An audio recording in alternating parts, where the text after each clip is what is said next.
আসসালামু আলাইকুম। প্রিয় দর্শক, অন্য মঞ্চের আলাপচারিতায় আপনাদের সকলকে আমন্ত্রণ জানাচ্ছি। জি, ধন্যবাদ আপনাকে। তারেক রহমানকে ঠিক বেনজির ভুট্টোর মতো মেরে ফেলতে পারে জামাত। তারেক রহমানকে ভয় দেখানোর জন্য ওই ককটেল মারতাছে কিনা 300 ফিটে। দেখেন 300 ফিট বলেন আর 600 ফিট বলেন আর হাদি বলেন আর পাকি বাদির পোলাদের কথাই বলেন, বর্তমানে বর্তমানে মৌলবাদীরা আওয়ামী লীগকে হটানোর পরে মনে করতেছে যে এখন বিএনপিকে, আওয়ামী লীগকে যদি হটাইতে পারে বিএনপি তো তাদের দাঁতের বুদ্ধির কাছে কিছুই না। তো তারা বিভিন্ন, কখনো হাদিকে মারবে, কখনো আমার ভাবির পোলা কালাপাড়াকে মেরে ফেলবে, প্রয়োজনে ইউনুসকে মেরে ফেলবে, বুইরা খাটাসটাকে মেরে ফেলবে, কারণ এদের পক্ষে সবই সম্ভব। আপনি দেখলেন, আপনি যেটা বললেন, আপনি অত্যন্ত পোলাইটলি বললেন যে দিনে দিনে জামাতের সম্পৃক্ততা পাওয়া যাচ্ছে। আসলে স্পষ্টই পাওয়া যাচ্ছে। আপনি দেখেন, এরা প্রথমেই বলেছে যে মির্জা আব্বাস মারছে, তারপরে বলেছে বিএনপির কাজ, তারপরে বলেছে করেছে, তারপরে বলেছে ভারত করেছে, নেটো আর হলো আপনার আইডিএফ মানে ইসরায়েলের মোসাদকে আনাই কেবল বাদ রাখছিল, অথবা আরেকটা কাজ করতে পারতো, শেষ মুহূর্তে জিনের কথা বলতে পারতো। তাই তারা ওই পর্যন্তই ঠেকে গেছে। তো যেহেতু মানে কোনো কিছু ঘটার আগেই তারা সিদ্ধান্ত নিয়ে ফেলে যে এটা সাইফুল বাতিন টিটু করেছে, এটা ইন্দ্রাণী করেছে, এটা ফরিদ করেছে, এই কাজটা আগেই তারা বলে ফেলে, তার মানেই তো বোঝা যায় এটা সন্দেহজনক। আমরা কিন্তু প্রথমেই বলি নাই জামাত করেছে। জামাত যখন এইভাবে বিভিন্ন জনকে দোষ দিয়েছিল তখন আমরা সন্দেহ করি, এখন আমরা সন্দেহ করি। আমরা কিন্তু জামাতের মতো বলি না যে এটা করেছে, এটা আইএসআই করেছে, আমরা এখন বলি নাই, কিন্তু আমরা বলছি আমরা সন্দেহ করি। আর তারা ডিক্লেয়ার দিয়ে দিছে, কারণ জামাতের উপরে সূরা বগি ঠগি নাজিল হয়, আমাদের উপরে তো নাজিল হয় না, আমরা স্ট্রেট বলতে পারি না। তো আমার মনে হয় এতক্ষণে যা কিছুই ঘটতেছে বাংলাদেশে, ইউনুসকে দিয়ে পালিশ করে তারেক রহমানকে, আর জামাত এদিকে তাকে ওই যে ঝিকে মেরে বউকে, মনে করেন যে বউকে শাসন করা, এই বিএনপি কে এই কাজটাই করতেছে। কখন হাদিকে মারবে, এরপরে দেখবেন আরো কত কিছু করবে সুন্দর সুন্দর। সমস্তই জামাতি পরিকল্পনায় চলতেছে, যেটা তারেক রহমানের কন্যা খালেদা জিয়ার নাতনি নিজে বলেছিলেন। আমরা এটা আগেও আলোচনা করেছি আপনার সাথে লাইভে, যে তারেক রহমানের কন্যা কি বলেছে, যে এটা ইউনুস জামাত নিয়ন্ত্রিত ইউনুস সরকার। আসলে উনি তো সাহস করে বলতে পারেন নাই যে এটা জামাতেরই সরকার। আসলে জামাতেরই যেহেতু সরকার, তারা কখনো আগারটাও খাবে, কখনো গোড়ারটাও খাবে, কখনো নিজেরাই মরে যাবে, কখনো অন্যকে মারবে, মানে তারা যেভাবেই মারুক তারা ফয়দা হাসিল করবে। বিএনপি কে ভয় দেখানোর জন্য না, আমাদের জানার ভাষায় বলে তরাশি বানানোর জন্য, তরাশি দেখানোর জন্য এই কাজটা করতে, এটা জানবো লোক বুঝতে পারছে। যেহেতু একটি আমরা মানি না মানি একটি বড় দলের তিনি বড় নেতা, তো তিনি আসলে অবশ্যই প্রভাব পড়বে। সে প্রভাব দুই দিকেই পড়তে পারে। একটা হচ্ছে দেশের সন্ত্রাস বেড়ে যেতে পারে, সেটা দুই দিক থেকে। একটা হলো জামাতি সন্ত্রাস বেড়ে যাবে তার বিরুদ্ধে, আর বিএনপিরা তারেক রহমান আসার পরে নিজেদের মনে করবে ক্ষমতায় তো কালকেই চলে যেতেছি, কালকেই তো আমাদের ভাইয়া প্রধানমন্ত্রী, তাই আমরা এখন যা ইচ্ছা তাই করবো। সেটাই বলতেছি, এরপরে তারা মনে করো ভাইয়া যেহেতু দেশে এসে গেছে, তাহলে আমরা তো ছেয়া করে এখন ক্ষমতায় চলে গেছি। তখন এরা নিজেরা আত্মকলহে লিপ্ত হবে। এখন যখন এরা নিজেদের পেশি শক্তি এবং বিভিন্ন শক্তি প্রদর্শন করবে, তখন জামাতও বসে থাকবে না, শিবির বসে থাকবে না। যেমন আপনি যেটা বললেন, যেদিকে আমিও যাচ্ছিলাম, ক্যাম্পাস গুলো কিন্তু সহজে শিবির ছাড়তে চাইবে না। তখন শিবিরের সাথে, মানে তাদের আপন মায়ের পেটের খালাতো ভাইয়ের সাথে শিবিরের সাথে ছাত্র দলের ভয়াবহ ক্ল্যাশ হবে, ভয়াবহ। সেটা আমার ধারণা আপনি অনুমান করতে পারতেছেন। এবং এখানে কে জিতবে কে হারবে এটা $1,000,000 কোশ্চেন। আর তারেক রহমান আসার পরে যে কাজটা সবচেয়ে বেশি বিপজ্জনক, এটা জামাত নিজেদের জন্য থ্রেট হিসেবে নিবে। যেখানে আপনি সম্ভবত বলেছিলেন, আমার যতদূর মনে করে, বা আরো দুই একজন বলেছে, কে আগে কে পড়েছে আই ডোন্ট নো, কেউ বলেছেন যে তারেক রহমানকে ঠিক বেনজির ভুট্টোর মতো মেরে ফেলতে পারে জামাত। এই সময়টা উড়িয়ে দেওয়া যাচ্ছে না। মানে এদিকে কিন্তু বিএনপি অবশ্যই বড় দল, ছাত্র দল অবশ্যই বড় দল, কিন্তু ক্যাম্পাস কিন্তু আপনার ভাষায় না, শুধু এটা সত্য যে ক্যাম্পাস গুলো জাহাঙ্গীরনগর বিশ্ববিদ্যালয়ের মতো, ডাবির মতো জায়গায় তারা এগুলো দখল করে রেখেছে। সুতরাং তাদের সাথে সংঘর্ষ অনিবার্য হয়ে উঠবে। যখন সাপ সাপুরের লড়াই, বিষয়টা হবে অনেকটা সাপ ও সাপুরের লড়াই। এই একদিকে বিএনপি অন্তর্কলহে লিপ্ত হবে, আরেকদিকে বিএনপি জামাতের সাথে সংঘর্ষে লিপ্ত হবে। দেশটা আরো ভয়াবহ পরিস্থিতির দিকে যাবে। নির্বাচন হবে কিনা এই ব্যাপারে যথেষ্ট সন্দেহ আছে এখনো। যদি কেউ মনে করে ইলেকশন তো হবেই না, হবে সিলেকশন, কিন্তু সেই সিলেকশনের রেজাল্ট কি হবে আমরা জানি না। এমন কি কে কে কোথায় কি আপনি জানেন যে আজকে অলরেডি মাহমুদুর রহমান মান্না ভাইকে বিএনপিরা ছাড় দিয়েছিল, সেটা কিন্তু রিট করে মামলা করে একেবারে কাচুর লিঙ্গন করে দিচ্ছে মান্না ভাই। কিন্তু আমি জানতাম মান্না ভাইকে তারা ছাড় দিবে, আমি মান্না ভাইয়ের একজন একনিষ্ঠ ভক্তকে বলেছিলাম 3 মাস আগেই যে মান্না ভাইকে বিএনপির একটা আসন দিবে, কোনো সন্দেহ নাই। কারণ দিন শেষে দিবে, কারণ মান্না ভাইকে এই জন্য দিবে, বিএনপি তার যদি তারা ক্ষমতায় যেতে পারে তাহলে তাকে এমপি বানিয়ে নিয়ে তাদের সংসদকে, যদি হয় আর কি, তাদের সংসদকে একটু 2-4 জন ভালো লোক তো রাখতে হবে। কারণ সব হিরো আলম মার্কা, সব হাদি মার্কার লোক তো এবার সংসদে যাবে, যদি নির্বাচন হয় সব তারাই যাবে। তো 2-4 জন এরকম বিএনপি নেওয়ার চেষ্টা করবে। অলরেডি আমার জানা মতে 7-8টা আসনে বিএনপির আভ্যন্তরীণ কোন্দল শুরু হয়ে গেছে। যেমন কি জমিয়তে উলামা ইসলাম নাকি কি জানি, ইসলামের তো সব নাই, আমরা জানি ইসলামে একটাই, কিন্তু বাংলাদেশে আবার পৃথিবীতে সবচেয়ে বেশি ইসলাম বাংলাদেশে, মানে জহুরুল ইসলাম, টিটু ইসলাম, ইন্দ্রা ইসলাম, ফরিদ ইসলাম, মানে ইসলামের অভাব নাই বাংলাদেশে। তো ওই এক ইসলামের জন্য 8টা আসন দিয়ে দিয়েছে, এমনকি এইখানে রুমিন ফারহানের সংসদের আসন কোরবানি দিয়ে দিছে, আপনারা হয়তো জানেন। তো এরকম কোরবানি দিতে থাকবে বিএনপি। কিন্তু দিন শেষে যে ঘটনাটা ঘটবে আমার মতে, যে বাংলাদেশের জন্য আরো ভয়ঙ্কর পরিস্থিতি সামনে আসতেছে। কারণ আপনারা ইতিমধ্যে জানেন যে বিশেষ করে ওই যে দীপু দাসকে মারার পরে, দীপু চন্দ্র দাসকে মারার পরে বিশ্ব ব্যবস্থা কিন্তু, এই বিশ্ব কিন্তু বাংলাদেশকে এখন ভালো চোখে দেখতেছে না, ভারত আর ভালো চোখে দেখতেছে না। যে কোনো সময় তৃতীয়, চতুর্থ, পঞ্চম কোনো কিছু ঘটনা ঘটে যেতে পারে, যা আমরা অনুমানই করতে পারতেছি না। ওই যে চিকেন নেক করতেছে না আমাদের এই বুইরা খারাজ থেকে শুরু করে সব আদির লোকজন, এমনকি রিটায়ার্ড পার্সন আর্মির, তারপরে হুজুরেরা মুজুরেরা সবাই মিলে চিকেন নেক খাই বলে। কিন্তু আমার কেন যেন মনে হয় যে বাংলাদেশের বুকটা আমার চিন্তা করে দেয়, এই চিন্তিত আমি অস্থির আছি। আবার এইদিকে দেখবেন আপনি প্যানিক ভট্ট বলেন বা জামাতের যে প্রোপাগান্ডা টিম আছে, তারা কিন্তু অলরেডি ছড়িয়ে দিয়েছে যে তারেক রহমান ভারতের সাথে আপোষ করে বাংলাদেশে এসে ক্ষমতা নিতে আসতেছে, এই কথা কিন্তু তারা রটিয়ে দিয়েছে, এটা আপনারা অবগত আছেন। তো এই যে তাদের ত্রিমুখী সংঘর্ষ হবে এখানে, আর চতুর্মুখী, আওয়ামী লীগ তো বসে থাকবে না, আওয়ামী লীগও মাঠে থাকবে।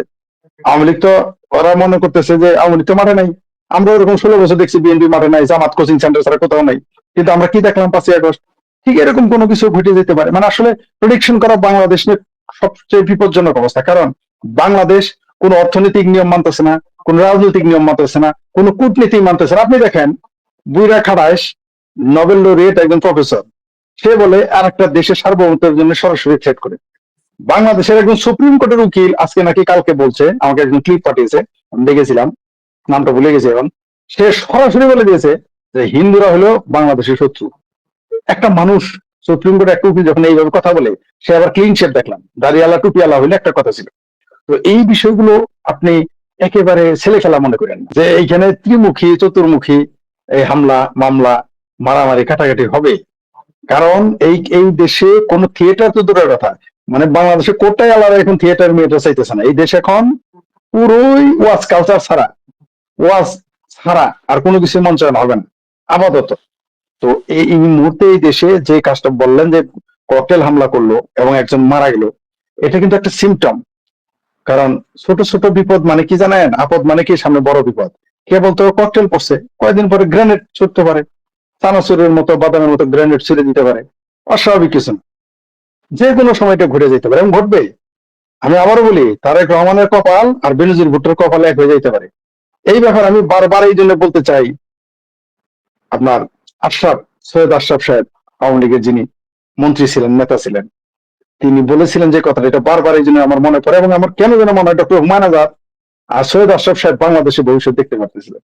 ডক্টর হুমায়ুন আজাদ স্যার বলেছিলেন যে এমন একদিন আসবে যখন মুক্তিযোদ্ধাদের বিচার করবে রাজাকারেরা।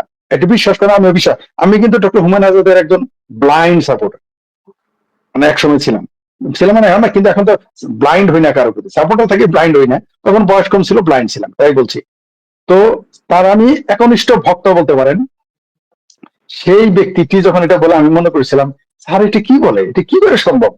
আর একটা কথার আপনিও হয়তো সম্ভবত সেই সমালোচকদের পাঠিয়েছিলেন, ডক্টর হুমায়ুন স্যার বলছিল পাকিস্তান যদি ফুল নিয়ে আসে আমি তার কাছে যাবো না। এটা আমরা তখন কেউ কিন্তু তার এই কথার সমালোচনা করেছিলাম। কিন্তু আজকে কি প্রমাণ হচ্ছে যে পাকিস্তান আসলে ফুল নিয়ে, যেহেতু তারা পাখির খাবারের মধ্যে পাঠায় দেয় আফিমের বীজ, সুতরাং তারা ফুল নিয়ে আসলে তো বিশ্বাস করা যাবে না। এটা হুমায়ুনের কথা সত্যি, যেটা আমরা সমালোচনা করেছি তখন তার ভক্ত হয়েও। আর একটা হলো তিনি বলছেন মুক্তিযোদ্ধার বিচার করবে রাজাকার, এটা আমাদের তখন বিশ্বাস নেই, দেখেন ফলে গেছে। আর সৈয়দ আশরাফ সাহেব বলছিলেন যে মৌলবাদী শক্তি, তিনি ভদ্রভাবে ওই যে ভারতীয়দের মতো কূটনৈতিক ভাষায় বলেন নাই জামাত, মৌলবী, টুপিয়ালা, মাদ্রাসায় বলৎকারী মৌলবী, এগুলো নাম বলেন। উনি সরাসরি একবার কি বলে দিয়েছেন যে মৌলবাদী শক্তি হচ্ছে আওয়ামী লীগের জন্য সবচেয়ে বড় বিপজ্জনক শক্তি বিএনপি না। আমি বলতে চাই যে মৌলবাদী শক্তি শুধু আওয়ামী লীগ না, শুধু বাংলাদেশ না, বিএনপির জন্য বিপজ্জনক শক্তি। আজকে তা প্রমাণ হয়ে গেছে। বিএনপি এখন মুখোমুখি হবে, কারণ আওয়ামী লীগ তো এখন মাঠে নাই। এখন প্রতিদ্বন্দ্বী কে? কারণ এদের তো কারো আদর্শ নাই। জামাতের আসলে কোনো, যদিও অনেকেই বলে মওদুদি আদর্শ, না রে ভাই, মওদুদি আদর্শ তারা মান না। তাদের যে কোনো মিলে ক্ষমতায় যেতে হবে। তাদের কোনো আদর্শ নাই। পাকিস্তান প্রেম ছাড়া তাদের কোনো আদর্শ নাই। তারা তখন ক্ষমতায় যাওয়ার জন্য যে কোনো কিছু চেষ্টা করবে। ওই যে যেটা শুরুতে আপনারা দুইজনে বলেছেন যে ওয়ারিশ নিয়ে লাগেছে, বাপ বেটাই লেগে যায়, মায়ে ঝিয়ে লেগে যায় জমি নিয়ে। আর তো এইখানে ক্ষমতার কুর্সি কেউ কাউকে দিতেছেন। তো জামাত চিন্তা করবে যে যে আমাকে যে কোনো মূল্যে একটা চান্স আসছে 54 বছর পরে, যদি নিতে পারি। আর বিএনপি চিন্তা করতেছে কি রে হালায়, আমাদের ছাড়া তুই 17টা সিট পাস না, 3টে সিট পাস, সর্বোচ্চ বা 17। তা আমরা থাকতে তুই সিট নিবি। যেটা ইন্দিরা বলছে যে বাংলাদেশে এই মুহূর্তে আমরা মানি না মানি বিএনপি বৃহত্তর দল আওয়ামী লীগের পরে। তো তারা তো ক্ষমতা যেতে চাইবে, এরাও ভাগা ছাড়বে না। সুতরাং এইখানে যে চাকু মারা মারি, মুসারের মতো দূর থেকে ছুরি মারা, এগুলো ঘটতে থাকবে। এই ককটেল মারাটা এটা একটা বিপজ্জনক সিমটম। এবং এটা কিন্তু সোজাভাবে যদি সরল ভাবে আপনারা নেন, মানে আপনারা মানে আমরা মানে দেশের জনগণ যদি নেয় তাহলে ভুল করবে। এটা কিন্তু ড্রেন করলো, মানে তারা দেখাই দিল ককটেল মারছে, এরপর অন্য কিছু মারতে পারে, এবং সেটা ঘটবে, খুব শীঘ্রই ঘটবে। হাদির আপন বড় ভাই সে সরকারের দিকে আঙ্গুল তুলছে যে আপনারাই আমার ভাইকে হত্যা করিয়েছেন, আবার এখন আপনাদের সময় নেয় 90 দিন, আপনারা করবেন বিচার। তার আপন ভাই বলতে সরকার করছে, আর হয় সরকার প্রপাগান্ডা মেশিন দিয়ে কি চালাইছে, যে ভারত করাইছে, করাইছে, আওয়ামী লীগ করাইছে, ওই শাহিন চেয়ারম্যান করাইছে। চেক, ওই ফয়সালের বাড়ির যে চেক সবগুলো পাকিস্তানের 2টা ব্যাংকের চেক। এখন আবার কেউ জ্যাকব মিল্টন নামে একজন কালকে বললো যেগুলো সব ঢাকা ব্যাংকের চেক। তাহলে এখানে আওয়ামী লীগ কোথার থেকে আসে? এটা পুরো প্ল্যান, ফুল প্ল্যানিংটা হচ্ছে ইলেকশন হবে না, ইলেকশন না করানোর জন্য এই অবস্থা। আবার এর ভিতরে যেহেতু পাকিস্তানের আইএসআই এখানে জড়িত, তারা হয়তো ভারতকে ডিস্টার্ব করার জন্য বাংলাদেশ থেকে 2-4টা ককটেল বিস্ফোরণ ঘটাই দিতে পারে ভারতের দিকে, যাতে এইটা ঘটাইলে তাদের কাজ কি? তাদের কাজ হচ্ছে ভারত বাংলাদেশে আক্রমণ করুক, ওরা ওখানে পাঞ্জা ইয়েতে যাবে, কি বলে, এই যে কাশ্মীরের কাছে আক্রমণ করবে। পাকিস্তানের প্ল্যান হয়েছে এটা, যে ভারত ওই দিক থেকে কিছু সৈন্য নিয়ে আসুক, ওদের জন্য সুবিধা কিছু আক্রমণ করতে, এরপর বাংলাদেশের উপরে ভারত স্ট্রিং রোলার চালাক, তাহলে পাকিস্তানের কোনো সমস্যা নেই। তো পাকিস্তান চাইতেছে এইটা, আর এইটাতে সমর্থন যোগাইতেছে আমাদের দেশের কিছু মাথা মোটা লোকজন।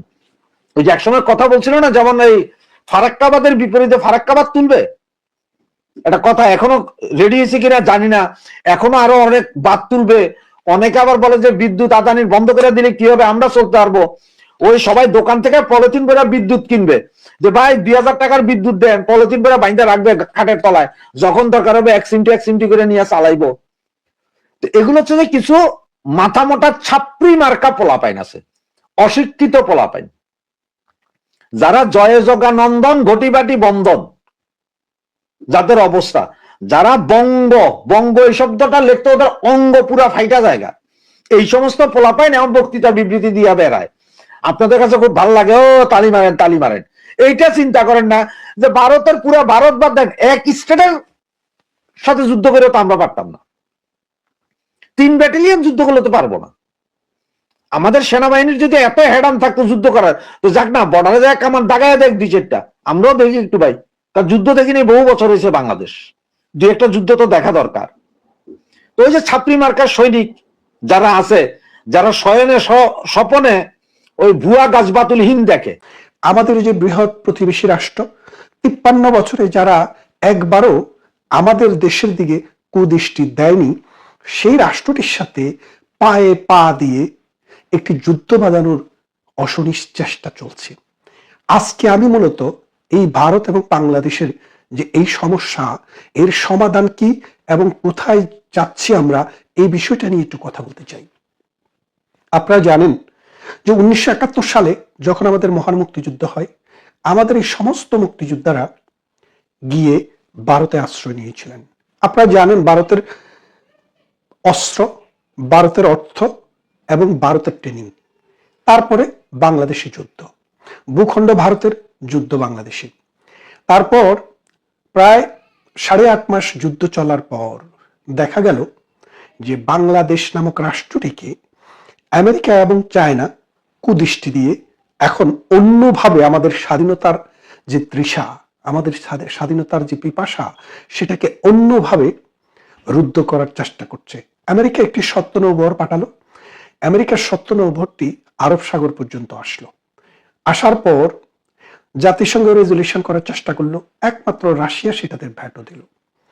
তারপর দেখা গেল এখন যদি আমেরিকার সেনাবাহিনী ভারতের বন্দরে বা বাংলাদেশের বন্দরে এসে যদি ঘাঁটি গাড়ে, আর চায়না এবং আমেরিকার শক্তি নিয়ে যদি এই বাংলাদেশের ভূখণ্ডে পাকিস্তান বাহিনী যুদ্ধ শুরু করে, হত্যাযজ্ঞ শুরু করে, তাহলে বাংলাদেশের পক্ষে এই স্বাধীনতা অর্জন করাটা খুব কঠিন হয়ে যাবে। আপনারা জানেন এই বাংলাদেশ স্ট্র্যাটেজিক্যালি একটা গুরুত্বপূর্ণ জায়গায় অবস্থিত।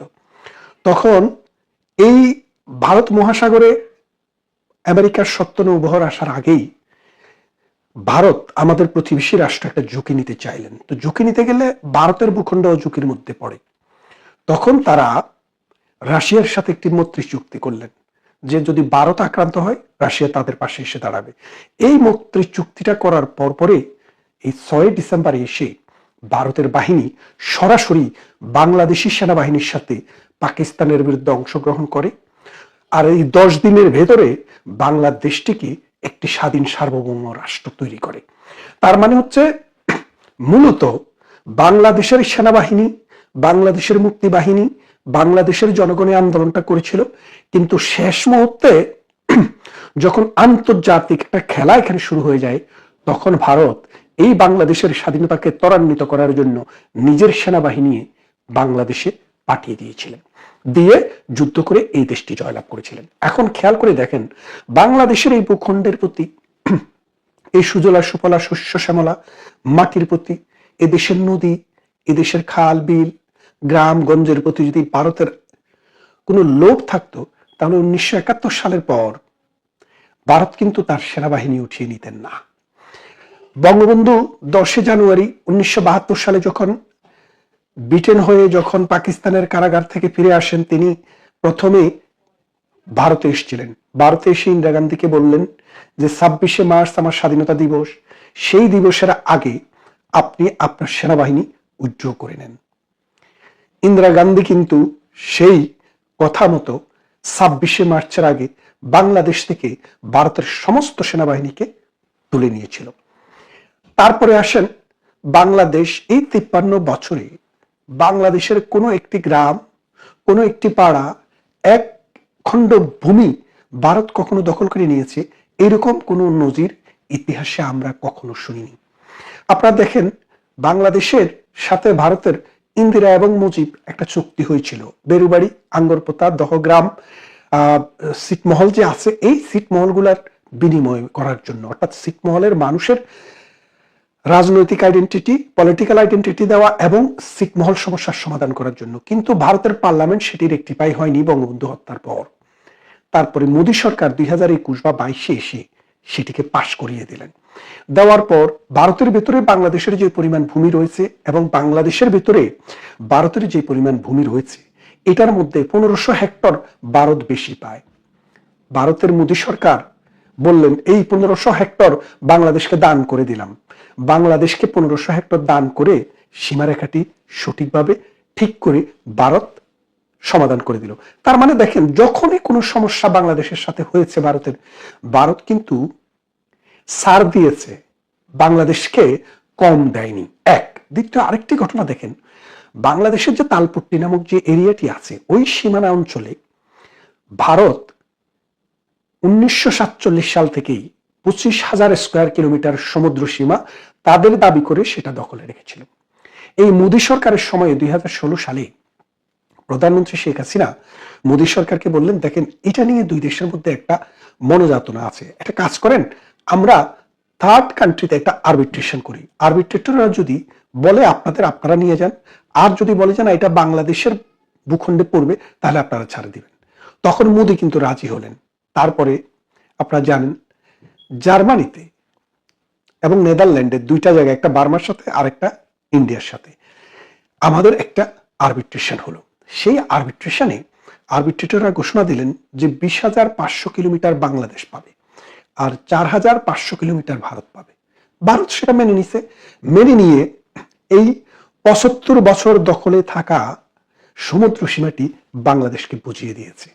তাহলে আপনারা বোঝেন, ভারত একটি বড় রাষ্ট্র, শুধু অর্থনৈতিকভাবে বড় তা না, সামাজিক, রাজনৈতিক এবং আন্তর্জাতিক যে গুরুত্ব, এই গুরুত্বের দিক থেকে ভারতের সাথে আমাদের যায় না, কিন্তু তারপরেও ভারত আমাদেরকে সহানুভূতি দেখিয়েছে। আমাদের দেশ, আমরা বলি নদীমাতৃক দেশ, নদী যার মাতা। বাংলাদেশের মা হচ্ছে নদী, আর নদীর মা হচ্ছে ভারত। কারণ আমাদের যে 74টি নদী, পদ্মা, মেঘনা, যমুনা, কুশিয়ারা, যত নদী আমাদের রয়েছে, এই সমস্ত নদীর উৎপত্তি স্থল ভারত। দু একটা নদী চায়নায় উৎপত্তি, তাও চায়না থেকে আসতেও ভারত হয়ে এসছে, আর বাকি সব ভারত এবং হিমালয়ে উৎপত্তি হয়েছে, ভারতের ভূখণ্ডের উপর দিয়ে বাংলাদেশে প্রবাহিত হয়েছে। এই বাংলাদেশের মা যে নদী, এই নদীর মালিকানা আমাদের, কিন্তু এই নদীর মা ভারতের। এই ভারত যদি এখন দেখেন, খেয়াল করে দেখেন, ভারতের কিন্তু অর্থনৈতিক সক্ষমতা আগের থেকে অনেক বেড়েছে। পানির ব্যবহার, বহুমাত্রিক ব্যবহার মানুষ এখন শিখে নিয়েছে। ভারত যদি এইসব নদীর পানি প্রত্যাহার করে, বাংলাদেশের পক্ষে কখনো ভারতের সাথে যুদ্ধ করে এইসব নদীর পানি বাংলাদেশে নিয়ে আসা সম্ভব না। কিন্তু ভারত সেটা করছে না। দু একটা নদীতে পারাক বাদ দিয়েছে, গঙ্গা নদীতে, তারপরেও কিন্তু এই বাঁধের সাথে আমাদের পানির জন্য হাহাকার ছিল। আমরা অনেককে লং মার্চ করতে দেখেছি, কিন্তু প্রধানমন্ত্রী শেখ হাসিনা লং মার্চ করেনি। বন্ধুত্বের নিদর্শন দেখিয়ে ভারতের সাথে বসে 98 সালে একটি পানি চুক্তি করেছিল, যে এই পানি চুক্তিটি শেষ হয়ে যাবে আগামী বছরের সেপ্টেম্বর মাসে, 2026-এর সেপ্টেম্বরে।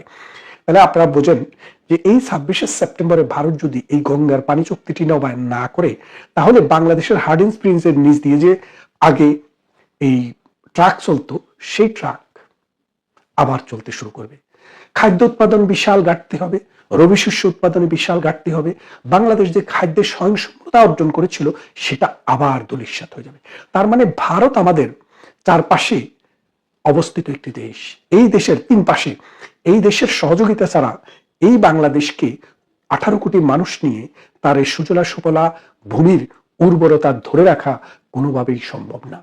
এখন বাংলাদেশের যারা ভারতের বিরুদ্ধে জিহাদ করছে, ওই শাহওয়াহাদিদের মতো যারা গলা চিল্লাচ্ছে, তারা আসলে কারা?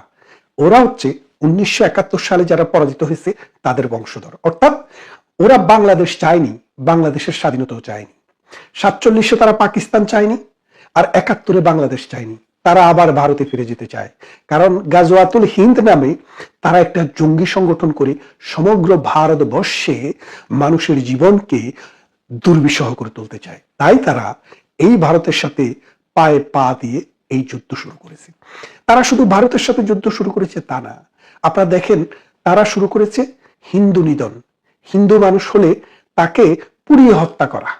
এই যে হিন্দুকে পুড়িয়ে হত্যা করা হলো, দীপু দাসকে, তার বিদায়ী আত্মার মাগফিরাত কামনা করি, তাকে এইভাবে মরতে হলো এই স্বাধীন বাংলাদেশে কোন যুক্তিতে? কেন? সে তো কিছুই বলে নাই। এই শাহওয়াহাদি যেভাবে এখানে সেখানে দুর্ব্যবহার করেছে, রাজনৈতিকভাবে, সামাজিকভাবে এটা সমাজের একটা প্রজন্মকে নষ্ট করে দিয়েছে, এই নষ্ট হাতির মতো এই কিন্তু কিছুই কখনো বলে নাই, তারপরেও তাকে হত্যা করা হয়েছে। এখন এই দুই দেশের মধ্যে যে উত্তেজনা তৈরি হয়েছে, ভারত ধরে নিয়েছে, ভারত বুঝতে পেরেছে যে পাকিস্তানের বাহিনী বাংলাদেশে ঢুকে গেছে। কার সহযোগিতায়? এই জামায়াতে ইসলামের সহযোগিতায়, এই উগ্র মৌলবাদীদের সহযোগিতায়। এই জামায়াতে ইসলামী বাংলাদেশে অলরেডি পাকিস্তানের ক্যাম্প শুরু করে দিয়েছে এবং এটা দিয়ে ভারতের সাথে যুদ্ধ করতে চায়। এই যুদ্ধ করতে গেলে ভারতের বর্তমান যে অবস্থা, বাংলাদেশের যে চারপাশ, আসামে, ত্রিপুরায় এবং শিলিগুড়িতে আপনি যা দেখেন, সেখানে ভারত বিশাল সৈন্য সমাবেশ করেছে। ভারত যদি সিদ্ধান্ত নেয় যে তারা সীমানাকে সোজা করে ফেলবে, তাহলে আপনাদের লালমনিরহাট, কুড়িগ্রাম, গ্রেটার রংপুর, দিনাজপুর, কুমিল্লা, চিটাগং, নোয়াখালী ভারত কিন্তু সোজা করে নিয়ে নিবে। আর এটা যদি চলে যায়, বাংলাদেশের 1/3 ভূমি এবং সিলেট সহ 1/3 ভূমি বা 2/3 ভূমি অথবা 1/3 কমের দিকে চলে যাবে ভারতের পেটের ভিতরে। আপনি যুদ্ধ করবেন? যুদ্ধ করেন। ভারতের সাথে যুদ্ধ করার মতো কোনো সামর্থ্য বাংলাদেশের নেই এবং থাকার কথাও না। কারণ হচ্ছে, দেখেন, ভারত হচ্ছে 150 কোটি মানুষের দেশ।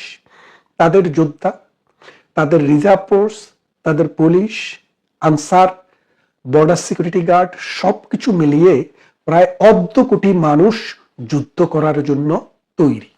আর আপনার আছে কি 1,80,000 সেনাবাহিনী আর 1,80,000 পুলিশ বাহিনী। এই 3-4 লাখ আনসার মানসার মিলিয়ে আপনি যদি যুদ্ধে যান, ভারতের সেনাবাহিনী যদি বাংলাদেশের 3 দিক থেকে দাঁড়িয়ে দাঁড়িয়ে যদি পেশাব করা শুরু করে, তারপরেই কিন্তু আপনার বাহিনী পেশাবের তলে ডুবে যাবে। তাহলে এখন বুঝতে হবে ভারতের সাথে কি আমাদের সমঝোতা দরকার, ঐক্য দরকার, নাকি যুদ্ধ দরকার। আপনাকে বুঝতে হবে স্ট্র্যাটেজিটা কি। স্ট্র্যাটেজিটা হচ্ছে আমরা অর্থনৈতিকভাবে সমৃদ্ধি অর্জন করা, আমরা সামাজিকভাবে আমাদের সমাজকে উন্নত করা, আমাদের মানুষের জীবন মান উন্নত করা, আমাদের শিক্ষাকে উন্নত করা, ট্রান্সপোর্টেশনকে উন্নত করা, মানুষের জীবনের মান বৃদ্ধি করা। এই জামাতে ইসলামী, এই মৌলবাদী গোষ্ঠী, এই জঙ্গি গোষ্ঠী কখনো এটা চায় না। তারা চায় এই সমাজে সবসময় একটা পেতনা তৈরি করে রাখতে। আর এই পেতনার ধারাবাহিকতায় ভারতের সাথে আজকে পায়ে পা দিয়ে যে সংগ্রাম, যে আন্দোলন বাংলাদেশে এই শাহহাদিরা শুরু করেছে, সেটা সমাধান করতে গেলে বাংলাদেশ তার অর্ধেক ভূখণ্ড হারাবে। এই ভূখণ্ড উদ্ধার করার জন্য আমেরিকাও আসবে না, চায়নাও আসবে না, আর জামাতের বাপ দাদা যারা পাকিস্তানে আছে তারাও আসবে না। আসুন, ভারত একটি মহান জাতি, এদের 6,000 বছরের সভ্যতার ইতিহাস, সিন্ধু সভ্যতার ইতিহাস। এই ভারতবর্ষের মানুষেরা সভ্য, ভদ্র, ভালো ছিল বলেই আরব থেকে মুসলমানরা এসে ধীরে ধীরে এখানে বসতি স্থাপন করেছে, পরিবার তৈরি করেছে এবং নিজেদের রাষ্ট্র তৈরি করেছে। ভারতের মানুষ যদি শুরু থেকেই বৈরীভাব হতো, হিন্দু বৌদ্ধ যারা আছে তারা যদি শুরু থেকেই টলারেন্স না হতো, তাহলে এই ভারতবর্ষে মুসলমানের এত বিকাশ ঘটতো না। মুসলমানেরা এই বিকাশমান জাতি হিসেবে দুটি রাষ্ট্র তৈরি করতে পারতো না। ভারতের মানুষ সহনশীল এবং অন্য মতের প্রতি, পথের প্রতি তাদের যে শ্রদ্ধা ছিল, বহু জ্ঞানী গুণী ঋষি এই ভারতে জন্ম হওয়ার কারণে তারা শ্রদ্ধাশীল ছিল। তাদের বই ছিল, তাদের সাহিত্য ছিল, তাদের কবিতা ছিল, গল্প ছিল, গান ছিল, তাদের সামাজিক ধারাবাহিকতা ছিল। এই সিন্ধু সভ্যতার অববাহিকায় এই মুসলমানের যে আজকের অবস্থান, এই অবস্থানের মূল কারণ হচ্ছে হিন্দুদের বদান্যতা। আর সেই হিন্দুদেরকে মুসলমান নামের এই জামাতিরা, এরা আসলে মুসলিম বলে বিশ্বের বেশিরভাগ আলেম মনে করে না, এই মওদুদিবাদকে একটা পেতনাবাদ মনে করে। এরা এই হিন্দুদের প্রতি একটা বিদ্বেষ পোষণ করে। এই বিদ্বেষ পোষণের কারণে এই দুইটা জাতির মধ্যে নানানভাবে সংগ্রাম লেগে আছে। পাকিস্তান এবং ভারতের যুদ্ধ চিরদিনের। মূল সমস্যা একটাই, ধর্ম। হিন্দুদের ধর্মকে মুসলমানরা ঘৃণা করে, মুসলমানদের ধর্মকে কিন্তু হিন্দুরা ঘৃণা করেনি। যদি করতো, 1200 সাল থেকে 1800 সালের ভিতরে এত মুসলমান এই দেশে কখনো হতো না। পৃথিবীর সবচেয়ে বেশি মুসলমানের দেশ কোনটি? ভারত। আপনি যদি যান, খবর করে দেখেন, ইন্দোনেশিয়া কাগজে কলমে থাকলেও 29 বা 30 কোটি মুসলমানের দেশ যদি ইন্দোনেশিয়া হয়, ভারতে প্রায় 32 কোটির মতো মুসলমান আছে। এই মুসলমান প্রতিদিন বাড়ে। কই, ভারত থেকে তো মুসলমান বাংলাদেশে আসে না, বাংলাদেশ থেকে হিন্দুদেরকে যেতে হয়। কারণ বাংলাদেশে হিন্দুদেরকে দলমত নির্বিশেষে নানান জায়গা থেকে প্রেশার ক্রিয়েট করা হয়। যেই প্রেশারের কারণে থাকতে না পেরে অনেকে বাপ দাদার বিটা ছেড়ে ভারতে গিয়ে আশ্রয় নেয়। আর ভারতে যে 32 কোটি মুসলমান, এদেরকে কিন্তু বাংলাদেশে আসতে হয় না। বিহারে যান অসংখ্য মুসলমান, আসামে যান অসংখ্য মুসলমান, কলকাতা যান অসংখ্য মুসলমান, হায়দ্রাবাদে যান অসংখ্য মুসলমান। তাইলে এই মুসলমানরা যদি ভারতে বসবাস করতে পারে, শান্তিতে বসবাস করতে পারে, থাকতে পারে, বংশবৃদ্ধি করতে পারে, দিনের পর দিন ওদের উপরে কোনো অত্যাচার নির্যাতন না থাকে, তাহলে বাংলাদেশের এই কুলাঙ্গাররা কেন হিন্দু ধর্মের মানুষের প্রতি এই অত্যাচার নির্যাতন করে? তবে এটা সত্য, ভারতে যে একবারে মুসলমানের প্রতি কোনো ধরনের বিরাগ নেই, আছে। বিরাগ না থাকার কোনো কারণ নেই, আছে। মানুষ যেখানে আছে, কিছু কিছু সমস্যা সেখানে থাকবে। যে দেশে মুসলমানের শুধু মুসলমানদের, যেমন পাকিস্তানের আরেকটি অঞ্চলের সাথে যুদ্ধ চলছে। এই যে বাংলাদেশের মানুষ বিরাগ হয়েছে কেন? আমরা তো মুসলমান ছিলাম, পাকিস্তানের লোকে বিরাগ হয়েছে না? হয়েছে।